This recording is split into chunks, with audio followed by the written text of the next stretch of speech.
Okay, so yeah, this thing's definitely putting out some really great performance, and I love this 8.4-inch display.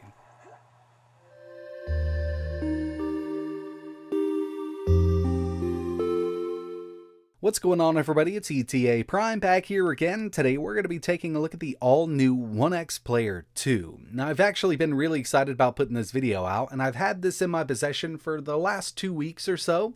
I did post a picture of it in my community section here on YouTube, and since then I've had a lot of people asking me when that video is going to be coming out. And here's the first one. This is the first look at the brand new ONEXPLAYER 2. If you're not familiar with this Ryzen powered handheld from ONEXPLAYER, we do have something a bit different here that we haven't seen in these, Ryzen 6000 handhelds yet, and that's detachable controllers. As you can see, both of these controllers will slide right off, and on the rear of the tablet portion of the handheld, we've got a little kickstand there so we can kind of set this down. And I do want to mention that the unit I have in my possession is an early prototype, and ONEXPLAYER didn't send over the midsection for the controller.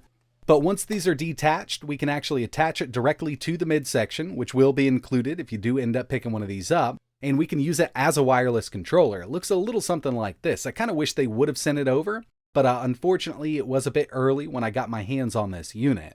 Now, it would have been really cool to have both of these work independently from each other while they're detached, but unfortunately they just won't. Now, we do have dual analog sticks and analog triggers with this unit, and they're using the D-pad that was used in the ONEXPLAYER Mini and the big ONEXPLAYER, so it's actually a really good D-pad. In this prototype, it is a bit tighter than I'm used to, but I believe it's just because this is a really early unit. But these will go right back on. They're going to slide in. As you can see, we've got some LEDs here that light up once everything's put back together. And keep in mind, this does have Bluetooth built in, so you could always connect Xbox or PlayStation controllers to this and set the tablet portion on the table and have two players going at the same time if you wanted to. Another thing I wanted to mention here is, yes, this is a physical connection once they're connected back to the handheld. That way we don't have to worry about any kind of input latency or anything like that. It's using these pogo pins here on both sides. Now, when it comes to the specs of the ONEXPLAYER 2, they're actually going to have two different variants. They're going to go Intel and AMD, and when it comes to the Intel version, it's going to be using a 13th gen mobile CPU, and we actually haven't even seen anything on the 13th gen mobile CPUs yet, so we're not exactly sure how that thing's going to perform. But the AMD version is the one we're going to be taking a look at in this video. We've got the Ryzen 7 6800U. We've seen this in a few handhelds this year. We've got 8 cores, 16 threads, and a clock up to 4.7 GHz. And since we're working with the 6800U, we get the new Radeon 680M iGPU. This is based on RDNA 2. We've got 12 compute units and a clock up to 2200 MHz.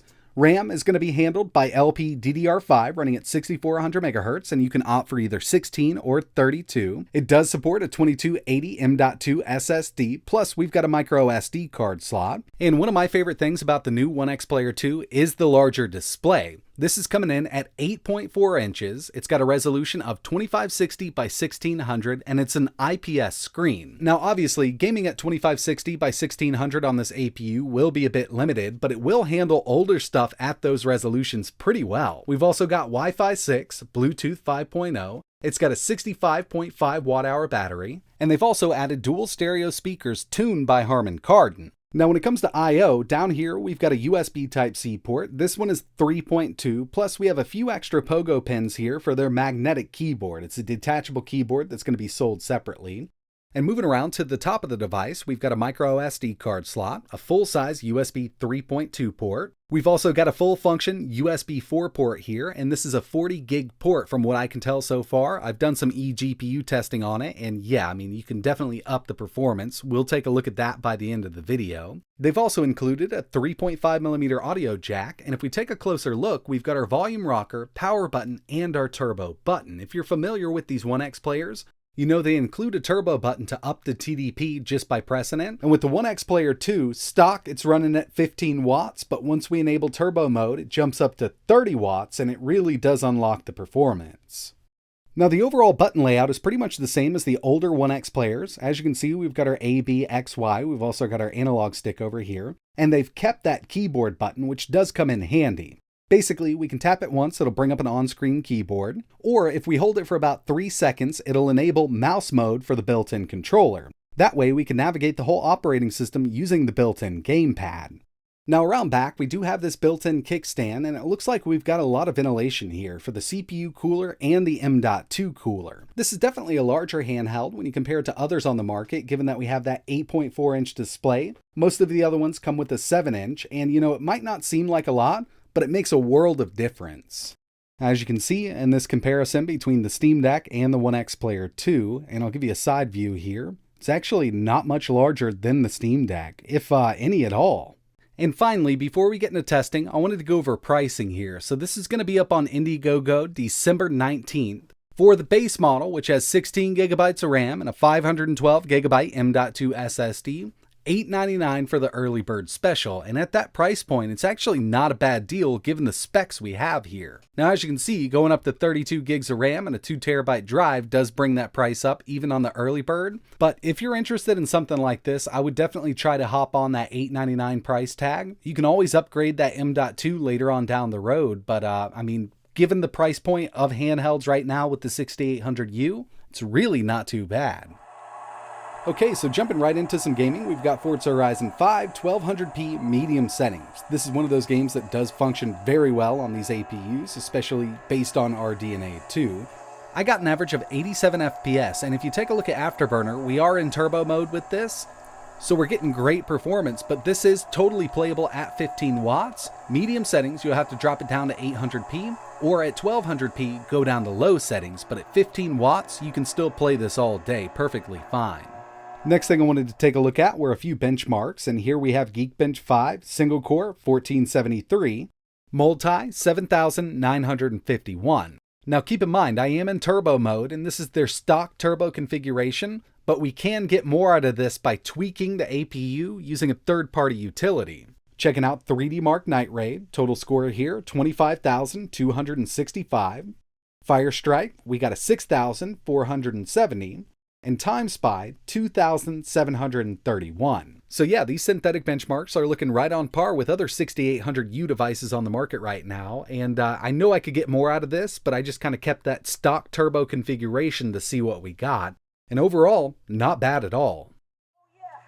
Moving over to Spiderman, Miles Morales, 800p low, and on these APUs, we really do have to drop it down if you want to run it at 60. Now, if you don't mind running this at 30 FPS or even 45, we could go up to 1200p medium settings with it, but they have put out some new updates, and I see performance has increased, especially on these 6800Us.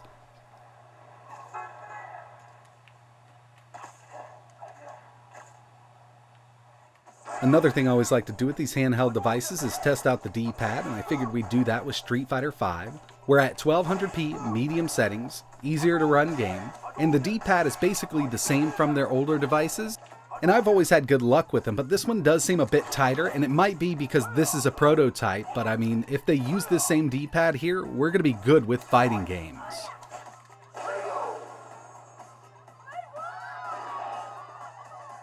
Here's one that I've been playing a lot recently, High on Life. We're at 800p low, and I do have VSync turned on.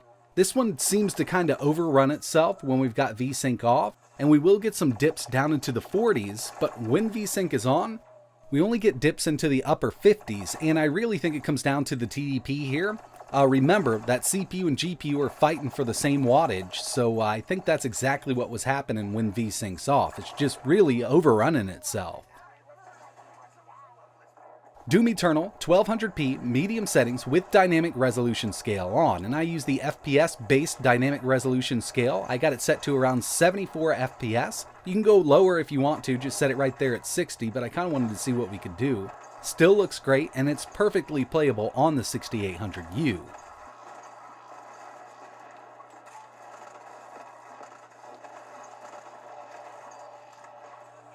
Here's one I haven't tested on this chipset in a while. We've got GTA 5 1200p with a normal high mix. We're up there over 80 FPS, and yeah, I mean, this is one of those games that, came out a while ago. It's been optimized over the years, and it works great on these RDNA 2 based APUs.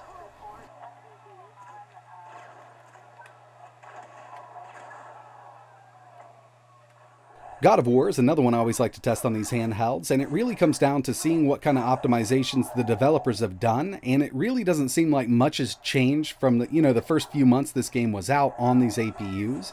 I was really hoping to see a nice performance boost here, but I don't even think they're really thinking about the lower end stuff with this game. At 800p original settings, we can't quite get a lock 60 out of it. Now if we went down to low settings and turn FSR to ultra performance, we can run this at 60, but I just don't like doing it because it doesn't look great.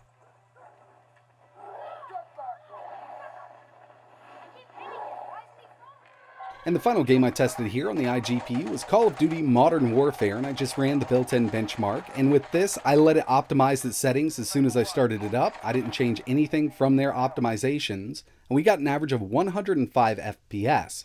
But it does look like they took the resolution down to 800p. Now I know for a fact that this chip can actually offer a really great experience at 1200p with FSR set to balanced and basically all of the other settings to balanced in this game, but I just ran the benchmark with the out-of-box experience and I mean it's really not that bad. So the ONEXPLAYER 2 can definitely game on the built-in iGPU, but one of my favorite things about USB 4 on these AMD platforms is the ability to connect an external GPU. I've got a Thunderbolt 3 Sonnet dock here with an RTX 3080, definitely overkill. I would usually use a 3060, but it's in another project right now and I didn't want to tear it apart. Okay, so I actually had to install the newer NVIDIA driver. Windows was trying to download an older one. But as you can see, it's mirroring the displays, and I actually only want to run on the external monitor from that 3080 Ti, so I'm just going to swap it over now. We're going to go to 4K with it. And if we take a look at the task manager, you can see we've got that Ryzen 7 6800U, 16 gigabytes of RAM. We've still got access to that 680M iGPU, but instead of using that, we're going to be using the RTX 3080 Ti here. And now, instead of running at 1200p medium settings on the iGPU, we're at 4K Ultra on an external display. 3080 Ti just can't reach its full potential running over Thunderbolt, but I mean, we've got a nice boost in GPU performance as you can see, and I wouldn't recommend, a high-end card like this. Like I mentioned, the one that I always have good luck with is the 3060, a non-Ti variant. I would have used it, but it's in another project right now.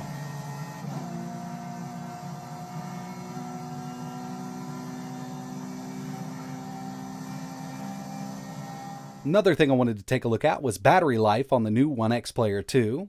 I did some testing at 15 watts and 30 watts turbo mode, and it's actually not looking bad. We've got that 65 watt hour battery, and at 15 watts, total power consumption with the screen brightness at 100% is 33.7 watts.